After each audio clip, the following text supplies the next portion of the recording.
Camps. Señor Camps, ¿cuál es la posición del Partido Popular respecto a la guerra? Perdone, no hablo con usted. ¿Cuál es la posición del Partido Popular? Porque no escuchamos una posición que sea comprensible para los ciudadanos. Ustedes hacen seguidismo de lo que está planteando Trump, ¿correcto? Ustedes piensan que lo que tiene que hacer un país como España, ante todo lo que el señor Trump ha dicho, en algunos casos en un tono que usted habrá escuchado, al igual que hemos escuchado los demás, usted piensa que tenemos que bajar la cabeza, que tenemos que hacer sin discutir lo que dice el señor Trump y que se utilicen, por ejemplo, las bases militares de Rota y Morón en la comunidad autónoma andaluza para que salgan aviones u otro tipo de equipamiento bélico a una guerra ilegal. Esto es lo que plantea el Partido Popular. ¿Qué es lo que plantea el Partido Popular con el gasto en defensa? Usted ha dicho en su última intervención, en sus últimas palabras, creo que le he cogido. ¿Me puede usted comprometer que no va a haber recorte en otras políticas públicas y en el gasto social? Y cuando plantean ustedes el 5%,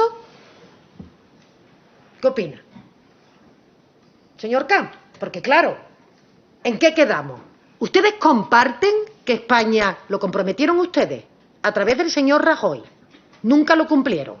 ¿Ustedes comparten que España cumpla con sus compromisos de la OTAN del 2,1? ¿O prefieren el 5%? ¿O prefieren, como otros grupos de izquierda han dicho aquí, que sea 0?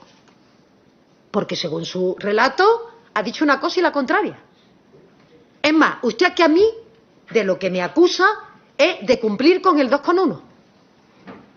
Pero si usted está pidiendo un 5%, ¿o es que algunos en el Partido Popular lo piden y otros no lo comparten?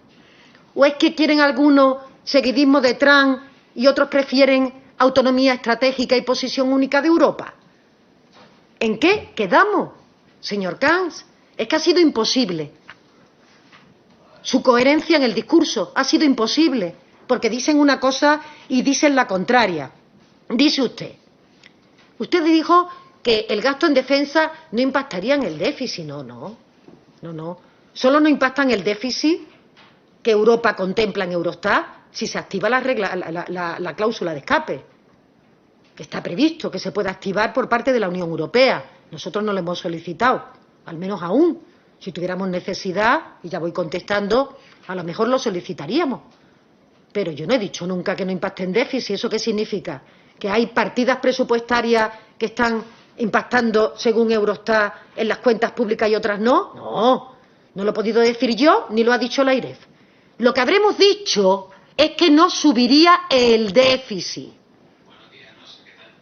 Es decir, no impactaría en mayor déficit, ni en mayor endeudamiento, ni en menor gasto social. Y dicho y hecho, ni ha impactado en mayor déficit, ni ha impactado en mayor endeudamiento, ni ha impactado en menor gasto social.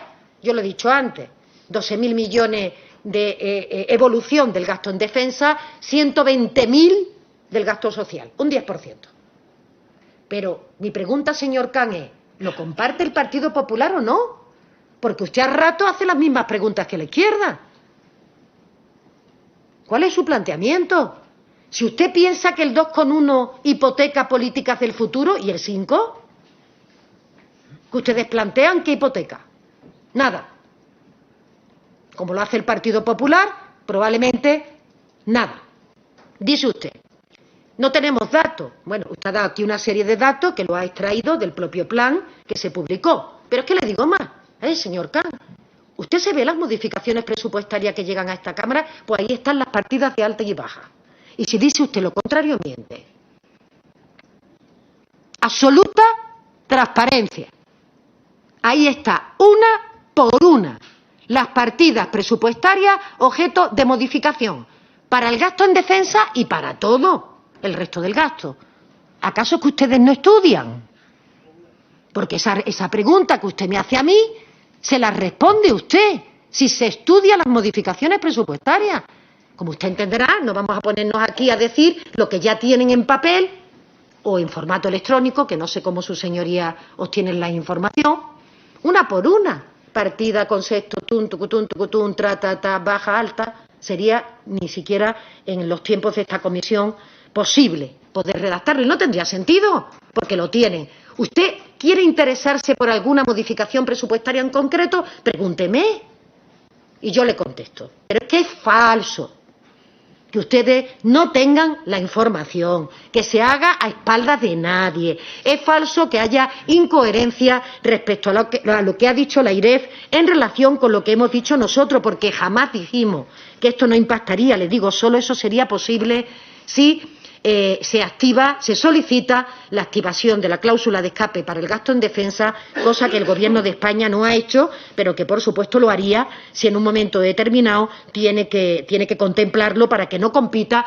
con el gasto social. Vamos a ver, la activación de la regla de escape en política de defensa, lo que permite, digo para conocimiento global, lo que permite es que ese gasto no compita con el resto del gasto en las restricciones presupuestarias que tiene el Estado miembro. Es por eso que lo pone la Comisión Europea en lo alto. Por tanto, no es que sea bueno o malo, pues dependerá si lo necesitamos. Y el Gobierno no tiene aquí una posición, por supuesto, de ningún tipo prefijada. Si necesita activar la cláusula de escape para que Europa, cuando lo evalúe, pueda no competirlo con el gasto social, lo hará. Si en el marco de sus propios presupuestos no necesita, como hasta ahora no hemos necesitado, activar la cláusula de escape porque ha procedido esa financiación, no de deuda, que implicaría déficit, no de ninguna otra partida, sino de las propias modificaciones presupuestarias, no necesito activar la cláusula de escape, pero no tengo un planteamiento, como diría, pro o no, al revés. Si en un momento determinado a los Estados miembros le compite con el gasto social, bienvenida la activación de la cláusula de las reglas de escape. Esta es mi posición respecto a esta materia para que no me quede sin contestar a esta cuestión. Por tanto, señor Khan, si alguien está despistado, si alguien es confuso, si no tiene ni idea qué planteamiento político hacer respecto al debate público en torno a la guerra, es el Partido Popular. Debate público. Yo sé lo que hubieran hecho si hubieran gobernado.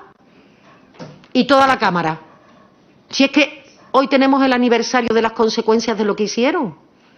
Si es que ustedes este camino lo han transitado. Y lo hicieron con la guerra de Irak. Cambia una consonante. Con la guerra de Irak. En la que ustedes nos llevaron a una guerra ilegal sobre pretexto de armas de destrucción masiva que nunca aparecieron. Sin el amparo de los organismos multilaterales. Señor Khan, ¿cómo pueden ustedes decir que a veces hay que sacrificar el orden internacional en pro de los derechos humanos? ¿Qué es la posición que ha mantenido el Partido Popular? ¿Pero qué es para ustedes el orden internacional? Sino la garantía jurídica del respeto a los derechos humanos. ¿O es que vamos a darle pie al sálvese quien pueda, la ley del más fuerte y que a cada uno invada un país cuando le vengan ganas porque no le guste o le guste el régimen que gobierna o el gobierno que gobierna en un país? Yo no comprendo la posición del Partido Popular ni la gran mayoría de los españoles. Quizás fuera bueno que el Partido Popular dejara el tacticismo y tuviera una posición en esta materia. Igual que usted, yo por su intervención, entiendo que me reprocha que hayamos dedicado el 2,1% a cumplir el compromiso que ustedes acordaron. No, pues me dice usted ahora que no me lo reprocha. Entonces no entiendo su intervención, señor Khan. Porque la información la tienen por las modificaciones presupuestarias. Sí, en esta Cámara, con todas las modificaciones presupuestarias. Y me está diciendo el secretario de Estado con la cabeza de Relaciones con las Cortes que están aquí y que las tienen. 2, el plan lo tiene. De hecho, ha leído algunos de los destinos del dinero que se va a emplear con este dinero. Pero es que yo sé que ustedes comparten el gasto en defensa. Si lo acordaron. Si quieren que se lleve al 5%. Señor Khan, ¿cómo usted puede pedirle cuenta al Gobierno de si esto va a implicar recorte del gasto social? Implicaría si estuvieran ustedes gobernando, como ya ocurrió. Es que esto ya ocurrió. Es que esto no es nuevo. Y ya sabemos qué pasa cuando ustedes gobiernan, cómo nos llevan a guerras ilegales y las consecuencias. Señor Khan, que no me voy a detener en ella, porque no me gusta andar buceando en la tragedia, en el dolor y en la miseria. Otros dirigentes de su partido sí que lo hacen, yo no. ¿Sí? No se entiende para nada esta cuestión. Y luego, tampoco entiendo muy bien cómo usted utiliza un organismo como la AIREF en relación con afirmaciones que no ha dicho, o al secretario de Naciones Unidas, que cuando usted lee textualmente lo que dijo, no es lo que usted ha interpretado. Bueno, ponen a ustedes, porque usted ha citado, o bien creo que ha dicho el secretario general de Naciones Unidas o de la OTAN, no sé a quién ha dicho. Bien, pues entonces rectifico, de la OTAN, diciendo usted que ha dicho algo que cuando lo ha leído se ha visto claramente que no lo ha dicho. Entonces, mi planteamiento que le hago, señor Khan, es, ¿qué pretende usted como posición política? Yo ya no le digo si ha dicho, dejado de decir, lo que otro dice.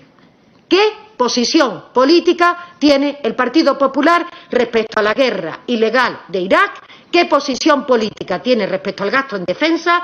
¿Qué posición política tiene respecto a reforzar la autonomía estratégica de nuestro país para poder defendernos de ciertas amenazas que pudieran haber en el horizonte? Bueno, de todas maneras le voy a decir una cosa. Sí, ha dicho el secretario general, efectivamente, de la OTAN. Dice usted que dijo que lo firmamos. ¡Qué mentira! Que usted lo ha leído las palabras, y eso no lo ha dicho el secretario general de la OTAN. Que España firmara una cosa en un entorno y luego dijera que es mentira. Pero si es que eso es una tontería, señor Khan. Si lo que se firma, firmado está. Es decir, que ahí está. Y es que a nivel internacional es conocido que todos los países y la propia OTAN le reprochan, y el señor Trump, al gobierno de España que no suscriba el 5%. Pero ¿cómo va a mentir si todos los actores saben que España está en el 2,1? Y todos los días nos reclaman que vayamos al 3,5 o al 5. Entonces, la mentira no se puede meter en todo. A lo mejor ustedes tienen hueco para meterla en otros temas. En este no pueden ustedes meter mentiras. A lo mejor la mentira es la que dice el Partido Popular, que se inventa esto porque no sabe cómo salir. Pero sí hay una cosa, señor Khan, que me gustaría que usted la retirara de su lenguaje. Esto no es un gobierno ocupa, se ponga como se ponga, ¿eh? Y menos con K. No, he dicho con C. Yo lo he aclarado. No, pues entonces con C, con K, bueno, yo le digo que menos con K. Esto no es un gobierno ocupa, y vuelvo a repetir, se ponga como se ponga y menos con K. Esto no es un gobierno ocupa, esto es un gobierno legítimo, democrático, que ustedes desde el minuto 1 tachan de ilegítimo. Y sí, cada día, todos los días, desde que este gobierno llegó al poder. Ustedes, cuando el gobierno está ejerciendo como gobierno, es ilegítimo. Cuando estamos en la oposición, es imposible llegar al gobierno. Ese es el lema del Partido Popular y así les va. Así transcurre. Nosotros ya hemos dicho que vamos a presentar los presupuestos generales del Estado. Usted vuelve a preguntármelo y yo se lo vuelvo a insistir. Y usted decía además, 2 tipos de gobierno. Mire usted, para mí también hay, si podemos clasificarlo en cuestiones tan elementales, 2 tipos de gobierno. Un gobierno que trabaja para la mayoría social y un gobierno que trabaja para intereses particulares. El gobierno que trabaja para los intereses privados y particulares minoritarios, gobiernos del Partido Popular, los gobiernos que trabajan por el interés general, gobiernos progresistas presididos por el Partido Socialista. Por tanto, puedo compartir que haya 2 tipos de gobierno, pero no desde luego en la calificación que usted le ha planteado. Como conocen bien, creo que España tiene experiencia de lo que implica que su gobierno participe en una guerra sin amparo legal internacional. Porque esto ya lo vivimos hace 23 años, cuando el gobierno entonces del señor Aznar decidió seguir la estela de Estados Unidos, la teoría de las armas de destrucción masiva de Irak, algo que, como saben sus señorías, nunca se probó. Aquello acabó como acabó, con una grave crisis migratoria, con un incremento generalizado de los precios de la energía y, lo que es peor, con una oleada de inseguridad y de terror en todo el planeta. En nuestro país sufrimos el 11M, el peor atentado yihadista que vivió Europa y que cegó 193 vidas, dejando más de 2.000 heridos. Por eso, señorías, la sociedad española reaccionó con un grito unánime: no a la guerra. El mismo que se repite ahora en las calles, en las plazas, como hemos visto en estos días. El mismo que defendió el PSOE de José Luis Rodríguez Zapatero y ahora el gobierno progresista de España con Pedro Sánchez. Y por tanto, señorías, aquí quien cambia es la posición del Partido Popular. Antes, cuando el señor Aznar era responsable del gobierno, conocemos toda la farsa que se montó sobre la autoría del atentado con tal de intentar salvar unas elecciones que se celebraban a continuación. Y ahora que son oposición, se tergiversa, se manipulan, se miente sobre la respuesta del Gobierno en un ejercicio, señorías, que ya ni siquiera nos sorprende. Porque yo creo que están conduciendo al Partido Popular a una actitud que no se comprende por el conjunto de la sociedad. Enseguida, la última hora sobre el terreno, pero es que esto está pasando ahora mismo, el día del 11M, precisamente en el aniversario de los atentados que siguieron a la guerra de Irak. Acaba de hablar el hombre del trío de las Azores, José María Aznar, para defender que España tiene que entrar también en la guerra de Irán. Así, somos aliados de Estados Unidos y hay que actuar, dice Aznar. Si vivimos un cambio de era, no una era de cambio, sino un cambio de era en que el orden internacional que hemos vivido hasta ahora se ha terminado. Se ha terminado, el viejo mundo se ha acabado. Yo creo que está más que justificado que se intente cambiar un régimen que altera completamente las reglas internacionales, y un país como España, en mi opinión, pues debería estar al lado de los aliados, de sus aliados, y no al lado de nuestros enemigos o de nuestros adversarios. El hombre que apoyó a Bush hoy apoya a Trump. Lo está diciendo hasta ahora Mireia Baixauli. Buscamos la última hora porque el acto continúa todavía, ¿no? Sí, el acto continúa. Acaba de terminar ahora la ponencia de Aznar. Dice que Europa tiene que apoyar a sus aliados en referencia a Estados Unidos y a Israel. Está más que justificado, dice, que se intente cambiar un régimen que altera las normas internacionales. Lamenta que España no es un socio fiable por su gobierno y cree que en las próximas elecciones generales nos jugamos el futuro del país. O sea, ¿quién es nuestro principal aliado de seguridad? Estados Unidos. Estamos exactamente en contra de los Estados Unidos. ¿Quién es nuestro segundo más importante apoyo de seguridad? Israel. Estamos en contra de Israel. Los ejércitos españoles, pueden funcionar sin la tecnología americana y la tecnología israelí. No. Israel es agredido por un grupo terrorista que se llama Hamas. ¿A quién apoyamos? A Hamas, al grupo terrorista. Estados Unidos e Israel están en una operación para intentar cambiar el régimen terrorista de los ayatolás. Aparentemente. Estamos a favor del régimen. Arroyo. Es que no sé, yo de verdad, te lo juro que yo me pregunto, pero ¿cree él lo que está diciendo? Es decir, ¿cree que el gobierno español está apoyando a Hamas? O sea, ¿realmente puede creerlo? Por un lado. Por otro lado, no ha aprendido nada en 2 décadas, en 23 años. España no. Con la oposición del 90% de los españoles, Aznar decide apoyar y se hace una foto singular con Tony Blair y con George Bush justo antes de iniciar la invasión de Irak. Y el resultado es que a los meses, al año siguiente, recibimos un atentado tal día como hoy, de madrugada, que causa 193 muertos. Y el presidente Aznar sigue defendiendo exactamente lo mismo. Javi. Solamente hay que darle la razón en una cosa. Nos jugamos, España se juega un gobierno en un sentido o en otro dentro de un año, cuando quiera que sean las elecciones. En eso tiene toda la razón. Y está muy bien que lo diga. Hoy, porque dentro de un año habrá que decidir. Hoy el hombre que defendió a Bush defiende a Trump. Bueno, mira, yo me manifesté en esa manifestación multitudinaria y transversal hace años contra la guerra de Irak.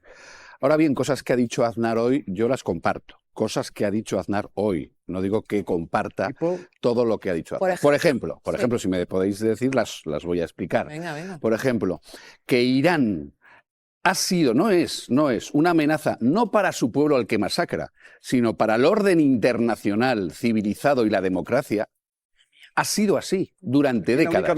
Irán es una amenaza, ha financiado al terrorismo. ¿Cómo que es mentira?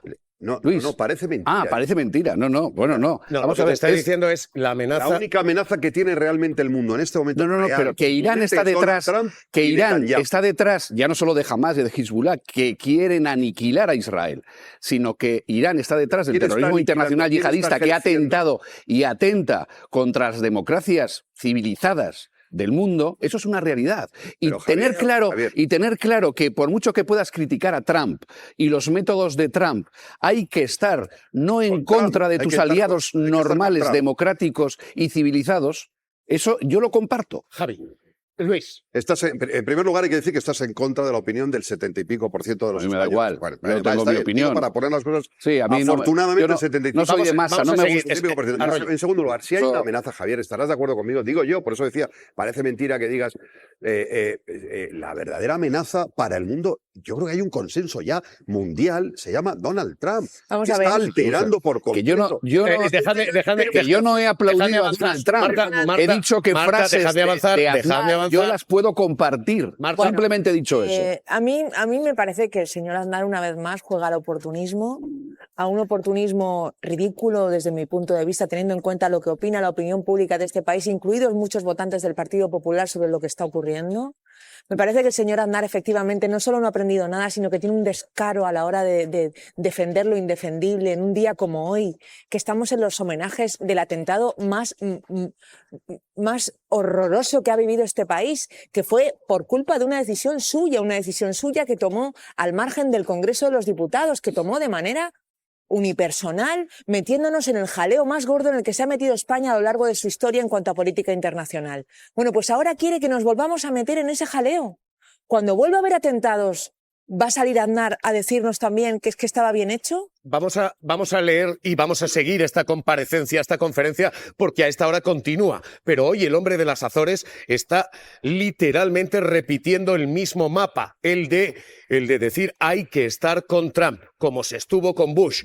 Hay que entrar en una guerra que no tiene aval legal, como no la tuvo la de Irak, la Segunda Guerra del Golfo. Tampoco tenía cobertura de Naciones Unidas. Hoy lo que estamos escuchando es esto y esta conferencia continúa. Así que vamos a estar pendientes, vamos a analizar en cuanto termine novedades de esto. Pero es que sobre el terreno se están produciendo. Infierno fiscal. Desde que Pedro Sánchez llegó al gobierno, se han aprobado cerca de 100 subidas entre impuestos y cotizaciones sociales. De nuestra vida. En relación con el planteamiento respecto al PP, señor Polanco, yo no entiendo bien qué es lo que usted quiere decir en relación con la regla de gasto y la ley de estabilidad presupuestaria. ¿El Partido Popular está en contra de la ley orgánica de estabilidad presupuestaria que él mismo promovió o no? No. Digo, por ahí intentando desmenuzar las posiciones, porque si no es que aquí no nos aclaramos, que hay otros que están en contra, ¿de acuerdo? Entonces es bueno saber de qué estamos en contra. Es evidente que el nuevo marco de gobernanzas fiscales, según los informes del Ministerio de Hacienda y las adaptaciones normativas vía reales decretos que ha hecho, cumplen con la normativa europea, lo digo también para otros grupos que lo han preguntado, cumple con la normativa europea según nuestro servicio jurídico, pero hay un cambio, yo lo he explicado al principio. Ahora la regla de gasto adquiere mayor dimensión. Por cierto, regla de gasto calculada según los parámetros europeos. No según otra forma, según los parámetros europeos, con las especificidades que los parámetros europeos nos han planteado. Tanto hay otros que piden un cambio de la ley orgánica, entiendo que el Partido Popular en esto no lo pide. Entiendo que cuando el Gobierno, por supuesto, traslada los datos de cumplimiento del déficit que no tendremos los datos definitivos hasta el 31 de marzo. Lo digo también por aquellos grupos que piden que ahora se activen los remanentes. No tenemos los datos, señores. Hasta el 31 de marzo la intervención nos rinde los datos. Por tanto, hay que esperar a ese momento para ver cuáles son las cuentas, no lo que cada uno le parece, sino las cuentas reales de quién tiene o no tiene superávit, cuál es el nivel de deuda. Esto no ocurre hasta el 31 de marzo, según la normativa de Eurostat. Y dice usted, ustedes no han cumplido el déficit. Señor Polanco, eso no se puede afirmar, sin faltar a la verdad. Nosotros hemos cumplido el déficit y usted decía, claro, usted dice el 2,8 y con la DANA, claro, es que la DANA ha permitido por parte de la Comisión Europea un tratamiento diferenciado. Y además, creo que todos lo compartimos, ustedes gobiernan en Valencia. Es lógico que los estados una excepción sobre aquellos territorios, sobre aquellas zonas que han sufrido ni más ni menos que las consecuencias de una DANA tan tremenda como la que sufrió Valencia. Pero es que le pasa a la comunidad autónoma donde ustedes gobiernan. Ustedes tienen diferenciado el dato, evidentemente. Y así lo articulamos de común acuerdo. Sí, cumplimos el déficit. Les molesta, señor Polanco, les molesta, porque ustedes pretendían ir con ese mantra que no se sostiene de que ustedes son los buenos en el cumplimiento de reglas fiscales y del impulso económico y los socialistas son malgastadores, no tienen en cuenta la sostenibilidad del sistema. ¡Ay! Y resulta que en estos 8 años del presidente Sánchez se ha demostrado justamente lo contrario, que hemos cumplido, que hemos desarrollado el mayor gasto social que hemos tenido en política de becas, en política sanitaria, en política de pensiones, cumpliendo con las reglas fiscales y con nuestros socios europeos y haciendo que nuestras empresas, que el empleo en nuestro país tenga el mayor volumen que ha tenido nunca. Éxito de política económica. Ah, y esa bandera creían ustedes que les pertenecía. Claro, los ciudadanos han aprendido. ¿Qué hacen ustedes cuando vienen mal dadas? ¿Ustedes se imaginan que estuviera gobernando el Partido Popular? ¿Qué haría el Partido Popular? ¿Qué hubiera hecho en la pandemia? ¿Qué hubiera hecho en la guerra de Ucrania? ¿Qué haría en la guerra de Irán? Recortes. Es lo que hizo siempre, siempre. Nunca auxilió a otras administraciones territoriales. Jamás en todos los años de gobierno del Partido Popular. Harían algo totalmente lo contrario. Y además le molesta de manera extraordinaria que esto lo hagamos sin subir los impuestos. A ver, señor Polanco. Señor Polanco, yo no voy a dejarme de interactuar con otros parlamentarios que no están en el uso de la palabra ni han sido portavoz. El que quiera ser portavoz, que lo sea, que evidentemente aquí a nadie se le prohíbe que tome la palabra. Señor Polanco, usted dice que este gobierno ha aumentado en 100 el número de impuestos aprobados. Yo le voy a decir lo que le digo siempre, que nunca responde. Bien, lo que nunca responde. ¿Puede usted decir en qué secciones parlamentarias este Senado ha subido 100 veces los impuestos u otras tasas o cotizaciones? ¿Puede usted decir? No puede, porque es mentira. Porque es más, este gobierno lo que sí ha hecho, y usted debería de saberlo, es bajar en 38.000 millones de euros los impuestos a las familias más vulnerables. 38.000. Y dice usted, ¿y esto cuándo se ha producido? Cada vez que hemos subido el salario mínimo interprofesional, eso es, hemos bajado los impuestos. Se lo digo más, una renta de salario mínimo interprofesional, recuerdan, 1.221 euros al mes, 14 pagas. Una renta de salario mínimo interprofesional 1.221 pagaba en el tiempo de gobierno del Partido Popular 800 euros de impuestos, repito, 800 euros de impuestos, con el gobierno progresista paga cero. 38.000 millones de euros de bajada fiscal. Por eso hay que ser muy alegre, ¿eh?, para decir que este gobierno sube los impuestos. Le digo más, seguimos estando casi 4 puntos por debajo de la zona euro en presión fiscal. Entonces, es mentira, pero es que ustedes no saben cómo explicar el éxito económico del gobierno y tienen que acudir a los mantras de siempre. Que bajamos impuestos, que subimos la deuda. Usted, para hablar de las ratios de deuda se remonta al 2070, señor Polanco. Fíjese si puede decir poco de qué ha ocurrido con la ratio deuda, que ha bajado en este periodo después del pico de la pandemia. Hombre, del 2021, que usted y yo estamos de acuerdo en que el Gobierno de España y las comunidades autónomas y los ayuntamientos tuvieran que recurrir al endeudamiento para poder salvar la vida de los ciudadanos. Voy terminando, señor presidente.